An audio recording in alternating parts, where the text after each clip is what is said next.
Assalamu alaikum wa rahmatullah. My brothers and sisters, I wanted to share something that happened with me personally. Not too long ago, I went to visit a friend of mine whose mother was dying of cancer.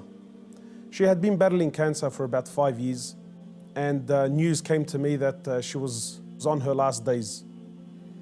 So I went to visit the brother, and as I sat down with him, he was explaining to me that his mother is going through that state of sakarat al-maut, conscious and unconscious, and that the cancer was really starting to spread all over. So as I sat with this friend of mine and we were talking, his eyes teared up. So I assumed that because his mother's dying, and so I tried to comfort him, and I said to him, look, this is natural in life. And he said to me, I'm not crying because she's leaving. And of course I am upset, but that's not why I'm crying. I said, then why are you upset? He said, I'm upset because all my life I've never thanked my mother for what she's done.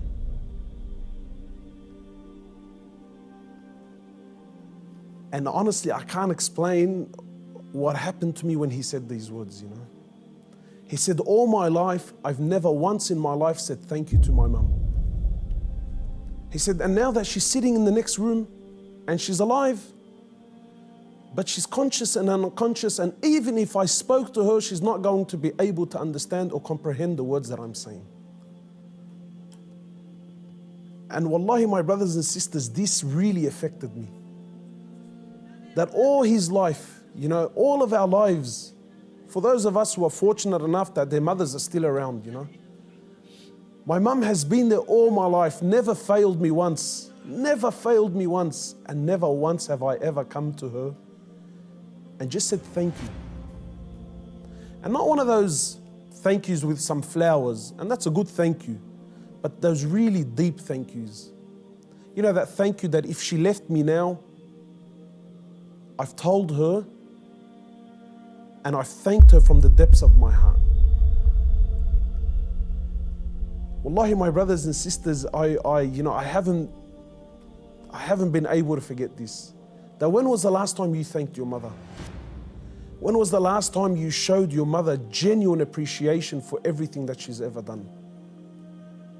Or are we going to be like those, or are we going to be of those who, when our mothers leave us permanently, then we will sit back and remember and start to regret that I didn't take advantage of the opportunity when I had it. My brothers, in many places around the world, they celebrate this thing called Mother's Day.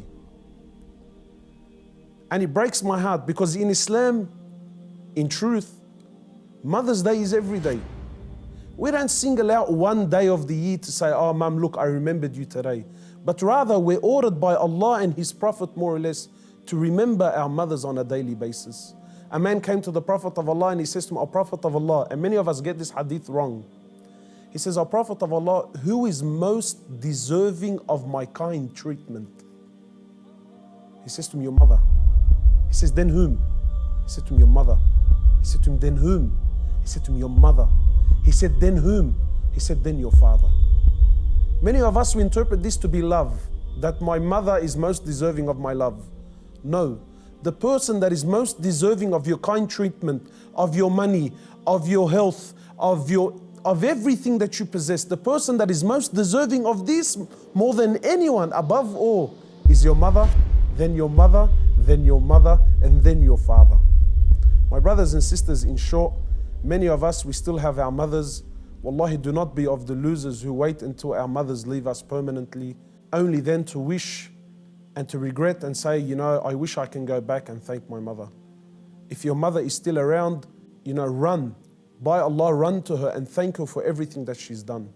We ask Allah subhanahu wa ta'ala to make us of those who have the best relationship with their mothers, and we ask Allah subhanahu wa ta'ala to give them Jannah.